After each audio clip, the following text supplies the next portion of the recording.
গতকালকে একটা অধ্যাদেশ হয়েছে যেটা দিয়ে আসলে 53 বছরের যে এনবিআর সেটা আসলে ভেঙে গেল এবং বলা হচ্ছে কাস্টমস ট্যাক্স ক্যাডারের যারা কর্মকর্তা তারা লম্বা সময় ধরে আন্দোলন করছিলেন, তাদের মতামতকে উপেক্ষা করেই আসলে এই অর্ডিন্যান্সটা আসলে কি স্যার সেরকম কিছু? সেই ব্যাপারে আমি কিছু বলবো না, তারা যা বলার বলবে।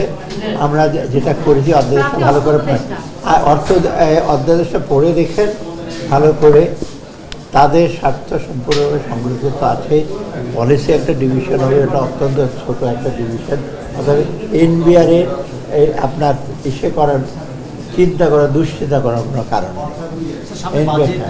এনবিআরটা যেভাবে আছে তাদের টার্মস অফ রেফারেন্স হিসেবে এটা ইন্টারন্যাশনাল প্র্যাকটিস, পলিসি ডিভিশন আর ইমপ্লিমেন্টেশন ডিভিশন এক থাকে না, সব দেশেই আলাদা থাকে।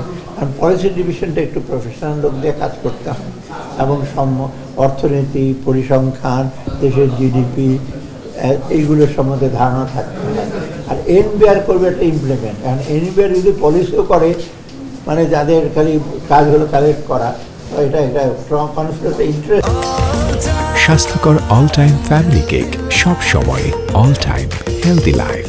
আমি পলিসি করলাম, আমি আবার লোকজন আদায় করলাম। অর্থাৎ আপনারা পড়ে দেখেন অর্থদেশটার সাথে বেড়েছে গেছে অত্যন্ত, মানে আমি বলে অত্যন্ত চিন্তিতভাবে চিন্তা করে করা হয়েছে। ওদের সাথে যে আলাপ করে তা না, কারণ আলাপ যদি মনে করেন এনবিআরে হাজার হাজার কর্মচারী সদস্যরা আলাপ করে তা না, যারা মেম্বার সদস্য ডেফিনেটলি তাদের সাথে আলাপ করছে।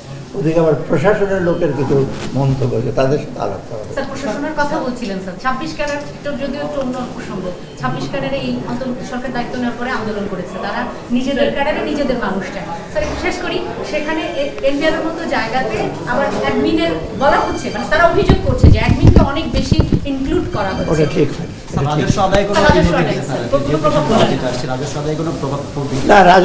কোনো প্রভাব না।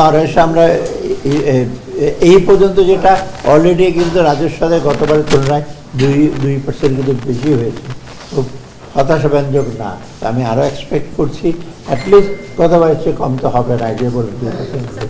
আর মোটামুটি আমরা বাজেটটাকে তো আমরা একটু বাস্তবায়ন করবো, একটু বিরাট একটা গ্যাপ নিয়ে আর করবো না। প্রকল্প এডিমিটা আমরা একটু বাস্তবায়ন করবো। আমরা অত্যন্ত বাস্তব প্রজেক্টে বড় বড় মেগা প্রজেক্টে ধার করে ডেফিসিট দিয়ে এগুলি করবো না, এবং ব্যাংক থেকে বড়োইংও করে বিরাট তারপর টাকা ছাপিয়ে আমরা এগুলো বাজেটটা বাস্তবায়ন করবো। কিছুটা তো ডেফিসিট থাকবে, সেটা পূরণ করবো। আমি তো নেগোসিয়েট করছি, আমরা আইএমএফের সাথে